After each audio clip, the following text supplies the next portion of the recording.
Merci Emmanuel, vous venez de rendre compte de ce que j'appellerais une expérience sociale totale. Vous savez, en sociologie, parfois, on parle de fait total, mais là, votre expérience est totale parce que c'est une expérience qui répond à la fois à une réalité sociale, celle du rejet, celle de la relégation, celle du sentiment de ghetto. Et cette expérience répond en proposant une valorisation, en proposant des mécanismes de reconnaissance des personnes qui sont impliquées. Et donc, il y a cette expérience sociale. Il y a aussi cette expérience cognitive, dirais-je, pour reprendre le vocabulaire de Gérald Bronner. C'est passer d'un monde qui apparaît insaisissable et qui pourrait être saisi, donc n'est appréhendé qu'à travers des remèdes, enfin des solutions de type complotiste, passer à une interrogation sur la réalité, à une mise en perplexité positive et non pas un usage de la perplexité qui conduit simplement à construire un monde factice. Vous avez aussi fait référence dans cette expérience à ce qui a été le mécanisme déclencheur, à savoir les attentats. Mais il me semble en même temps que si bien sûr ils ont été partie prenante de ces deux dimensions du biais cognitif et puis du manque de reconnaissance, il y a tout de même une dimension très spécifique. C'est celui du rapport de loyauté dans la société entre l'appartenance civique et puis l'appartenance religieuse qui pose là des problèmes vraiment spécifiques. Alors que pour les autres questions, au fond, elles sont un peu les mêmes partout dans la société. Elles se présentent par un biais radical dans votre expérience. Mais partout, le soupçon, partout, la défiance, d'une manière ou d'une autre, sont aussi présentes. Et c'est là que je vois le lien avec l'exposé de Gérald Bronner, parce que Gérald Bronner n'a pas simplement pris des exemples de visions complotistes qu'il fallait déconstruire. Ce qui était intéressant dans son exposé, c'est qu'il a pris des exemples de la vie quotidienne qui nous concernaient les uns et les autres et qui nous permettaient de comprendre, je reprends son expression, pourquoi nous pouvons nous tromper aussi facilement, pourquoi notre intuition peut être à la fois bonne et mauvaise conseillère.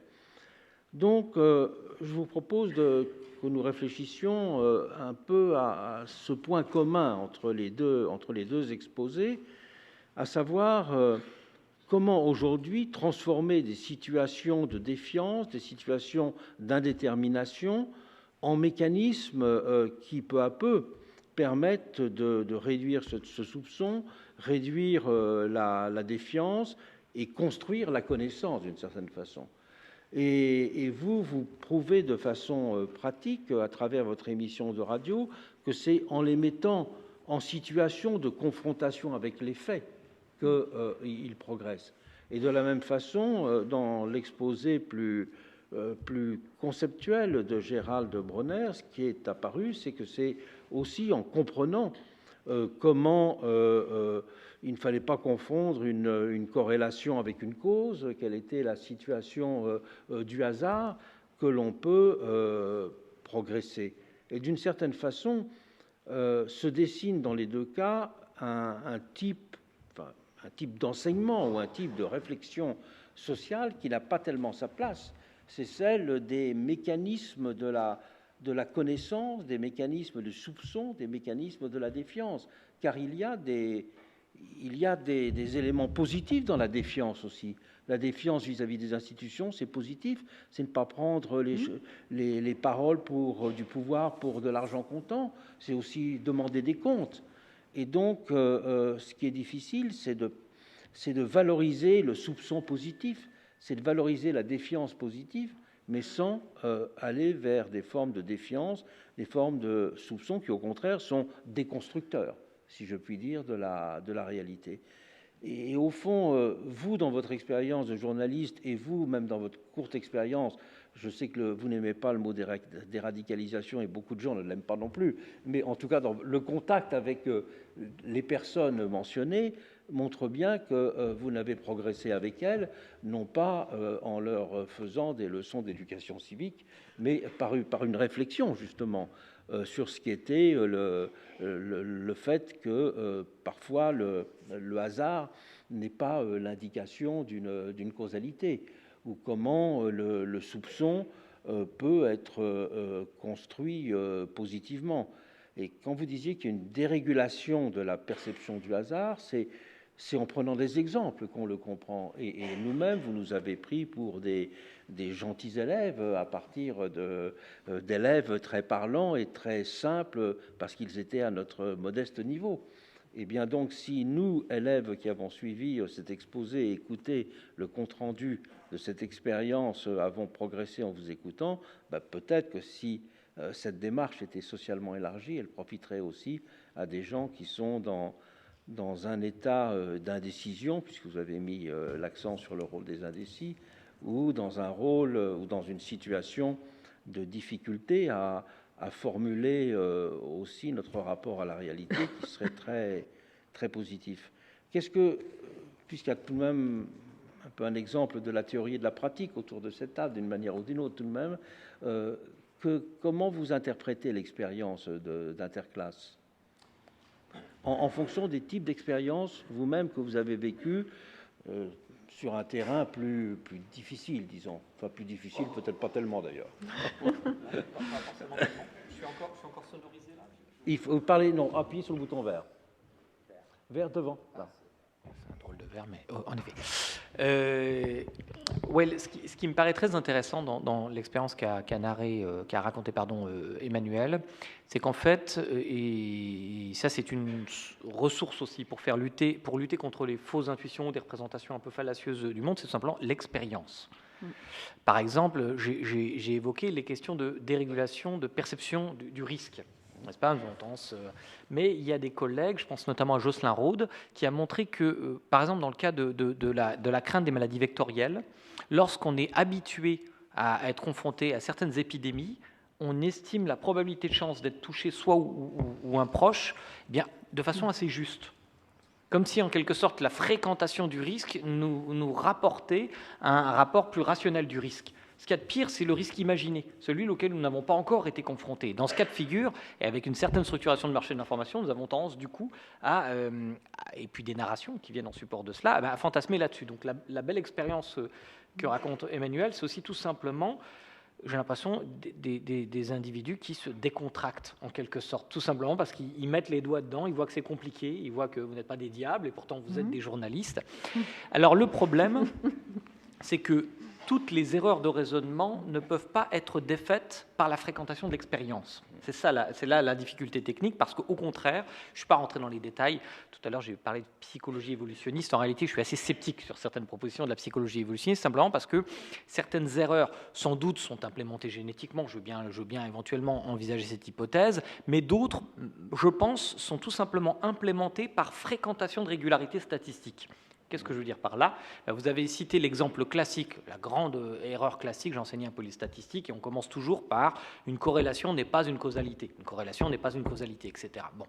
Eh bien, en fait, si vous observez tout simplement votre vie, vous apercevrez que la plupart des corrélations, elles sont innombrables dans une journée que vous observez, sont aussi des causalités. De sorte qu'il y a en quelque sorte de bonnes raisons de confondre corrélation et causalité.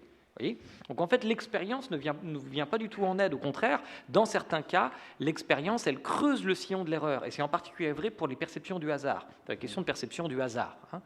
Par exemple, si vous tirez une suite de pile ou face, comme ça, si vous prenez 6 piles ou face de suite, eh bien vous verrez, vous avez 64 possibilités, que la plupart des suites correspondent à une mauvaise conception du hasard. Le hasard fait bien les choses, il est juste, etc. etc.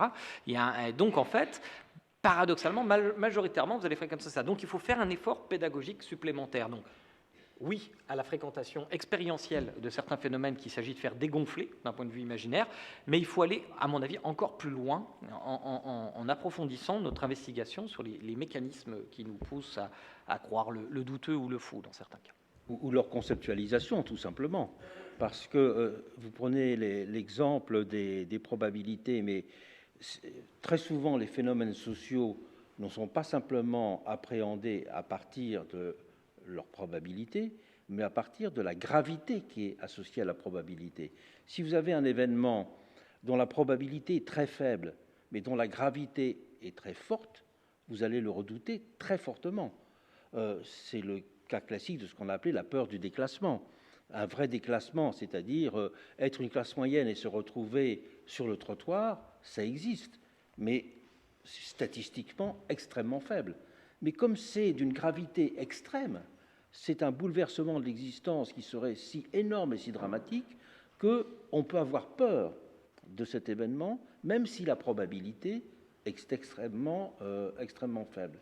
Et donc, là, moi j'ai publié un livre dans La République des idées d'Éric Morin sur la peur du déclassement, qui est une réflexion justement sur ce rapport entre probabilité et nature des événements.